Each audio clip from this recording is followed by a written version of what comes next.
Hello and welcome to the third of the videos to do with writing about a ghost story set in your local area.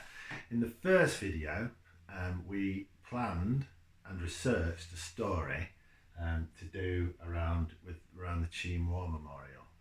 In the second video we wrote this passage and then we set you off on the challenge to write your own story. It could be this story that we're covering, or it could be another story to do with one of the historical things to do with your local area. But this final session is to do with editing. So whether you've got a whole story now or whether you've just got an opening passage, this session is to show you how I would go about editing, like how it show you some of the skills I suppose over the years I've developed through writing.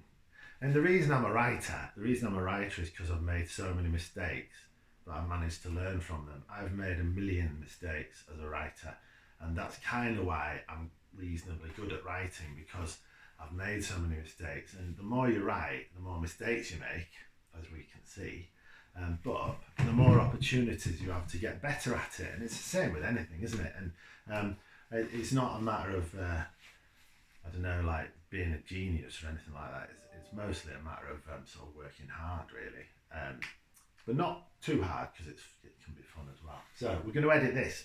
Right, when I edit, I think about different ways that I can change the text, to add something, to take something away, to swap one thing for another, to enhance something, so to make it better, and also the structure of it as well. So they're the ways that I sort of go about writing and editing when I'm writing. So what we're going to do is we're going to read through this and we're going to try and apply at least 3, maybe even 4 or 5 of those different changes that you can make. And if we can do that, we'll have done all right. And what I usually do is when I've written something, I'll go through it to look at bits that I think could be stronger. So let's do that first. So, and this is what I'd like you to do when you're writing your thing. And I will underline in green the bits that I think are weak. Just come down a bit. So, Peter had never seen her there before, the woman. She was pale, wearing a blue dress, sitting on the floor at the foot of the War Memorial. Yeah, I didn't like that. Or the blue dress, to be honest. I think we could do better. So that's one thing, that's the second thing. There was something about her that's quite vague. Almost like she wasn't really there, and she was crying. You okay? Peter asked. Right. Asked is a bit weak. Peter had never seen her there. Where? There. So there, that's a bit vague as well. Right. So we've been through there and we've spotted never seen her there before. Is that, should we keep that, or should we change it and make it a bit better? Wearing a blue dress, was that all? Could we describe her better? Is a blue dress enough? Sitting at the foot of the War Memorial. That just, even when I read it out loud, it's clumsy, isn't it? So that could be improved. Something about her, that's really vague. You see, when you're writing, you want to get it down, you want to get your stuff written down, and you want to make it, get your initial story down, and you can put in loads of quite weak lines, I suppose, just sort of writing that's just not quite up to it, but you can go back to it and polish it and improve it and make it better. Almost like she wasn't really there, and she was crying. Are you okay, Peter? Asked a bit weak, but it's the only dialogue. I've just had an idea. My first idea is, and it's not even on here, is to move something. So if you move something from one place to another, sometimes in a story, it can create more intrigue for the reader. So this line, are you okay, Peter asked. Let's move that to the top. Because then you're starting with dialogue, which is always good because it draws the reader in, I think. But it also, it's quite intriguing, isn't it? And I'm going to leave it as asked, because I think in that case it works. So you're starting there. How has that changed it? Let's look at it now. Are you okay, Peter asked. Well, we're going to have to change that to he now, otherwise we're repeating Peter, aren't we? Are you okay, Peter asked. He had never seen her there before, the woman. She was, and it's interesting, isn't it? Why is he asking her? She's a woman. You don't go up and talk to every woman you see sat somewhere, so you're kind of thinking, why is he talking to her? And you don't find that out till the end, which is the crying bit. So we're going to cross that out. Right, so we've made one brilliant, well, not, that sounds a bit, one change which makes it come across a bit better. Let's say, I think it does anyway. Don't be afraid to move stuff about, especially if you've written on a computer, because you can just cut and paste it, can't you? Anyway, so that's two changes. Are you okay, Peter asked. He had never seen her there before. Her. I'm going to change that to the woman. So that is me changing something. Where's change? Swap. Are you okay? Peter asked. He had never seen the woman there before. Do we need to change there? I'm not sure we do now. I think I might leave it. Because you don't want to give too much away. Because there asked another question. Who's the woman? Where is she? What's going on? Then your reader's asking all these questions and sort of being drawn into it, hopefully. She was pale, wearing a blue dress, sitting at the foot of the War Memorial. Right. She was pale. We could do better than that. Looked pale. What do you think? She looked pale. She looked pale. We need to add was, otherwise it doesn't. If you say she looked pale wearing a blue dress, that doesn't sound quite right, does it? She looked pale, was wearing a blue dress, and was, although we've used was twice, that's not very good, is it? And was sitting at the foot of the War Memorial. The War Memorial. So we've added something, haven't we? Sitting at the foot of the War Memorial. Could we make it a bit more local? The Cheam War Memorial. The Cheam War Memorial. Then it makes it more local to you. That's better, isn't it? That's another addition. There was something, right, I'm just going to read it all again. I find if you keep reading it over and over again, it's a way of improving it. Are you okay, Peter asked. He'd never seen the woman there before. Right, big mistake. I've said the woman twice. So if I cross that out, that's the takeaway. Bingo. Are you okay, Peter asked. He had never seen the woman there before. She looked pale, was wearing a blue dress, and was sitting at the foot of the Cheam Memorial. There was something about her, almost like she wasn't really there. I like that. I've decided I want to keep that. Sometimes you can question something but decide that it works. And she was crying. Right, do we need to ask another question? We could add another question. So we could say, and you could say something like, that's why Peter decided to talk to her. That's why Peter decided to ask her the question. Maybe. Should we try it? That's why Peter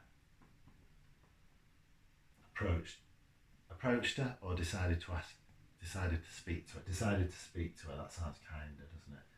Decided to speak to her. So can you see we've already changed quite a lot. We've added loads, haven't we? We have changed the structure because we moved that up there, haven't we? So that counts. Right. There's a bit I don't like. Can you see which bit I don't like? I'll pause for a bit and you can have a look. Or you can pause it, it's probably better.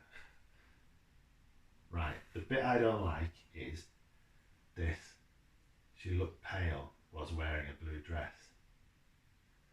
He had never seen the woman there before. I tell you what, let's go back to what it used to say. She was pale.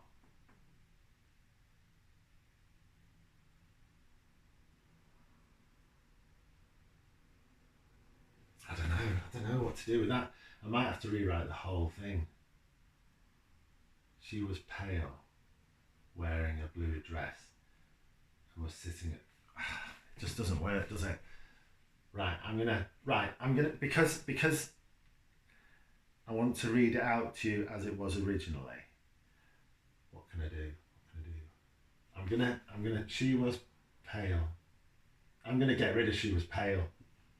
There's just too much. There's too much there, and I like it, but there's too much. It's like it's too full. The sentence, the description is too full. You take it away, it's going to be better, even though I'm taking away something I wanted to include. Hang on, but I'll leave it there. She was pale. But I'm going to cross that out. That's what I need to do. I need to cross that out. Hang on, but not that bit. Ugh, I'm rubbish at this. Right, so she was wearing. You see how difficult it is, but if you keep applying yourself to it, keep thinking about it, you can improve it. She was wearing a blue dress and was. You see those two wases. She wore a blue dress. The wases, the two wases, sound clumsy, don't they? As she sat. Hang on. She was wearing a blue dress as she sat at the foot of the Cheam Walla. Right. So that was quite a lot going on, quite a lot of changes, but I think if I'm now going to read it how it was originally, and then I'm going to read it how it is now. We've changed it. And I'm going to check whether we care more or fear more or wonder what's happening next more, or it's more of a mystery because we made the changes that we put on that side. So I'll read the original first. Peter had never seen her there before, the woman. She was wearing a blue dress sitting at the foot of the war memorial. There was something about her almost like she wasn't really there, and she was crying. Are you okay? Peter asked. Right, number one. Right, I'm now going to read the second one and we'll see if it's better. Are you okay? Peter asked. He'd never seen the woman there before. She was wearing a blue dress as she sat at the foot of the Cheam War Memorial. There was something about her, almost like she wasn't really there, and she was crying. That's why Peter decided to speak to her. So for me, in making those changes that we made using the guide on the left, I care more about both of them now. I think Peter's a nice lad. I think I want things to go well for him. I also care more about the young woman. Fear? No, there's still no fear. Maybe there doesn't need to be. Maybe you don't need to be afraid of ghosts if you can help them, if you believe in ghosts. So I'm not bothered about that. What next? I definitely know what's going to happen next, because you've been waiting all that time. Is she going to reply even? Is she a ghost? Is she a human, you know? So you've been waiting. So like, I do want to know what's going to happen next. And there is a sense of mystery about it. Does that make sense? So that's when I'm writing, I will go through dozens of pages of stuff that I'm writing, and I'll try and make changes using the idea of adding, taking away, swapping, enhancing, changing the structure, and moving things around, which is kind of the same, isn't it? I think those two are the same, aren't they? And in doing that, in applying those tests to it, and you can make your piece of writing even better. I think we've improved. Anyway, and my challenge to you is to get your story now and go through that story and try adding, taking away, swapping, enhancing, and moving stuff, and look for weaknesses. Read through it and look for bits that just feel a bit not right, and then see if you can apply one of those criteria to it, to develop it into a better story.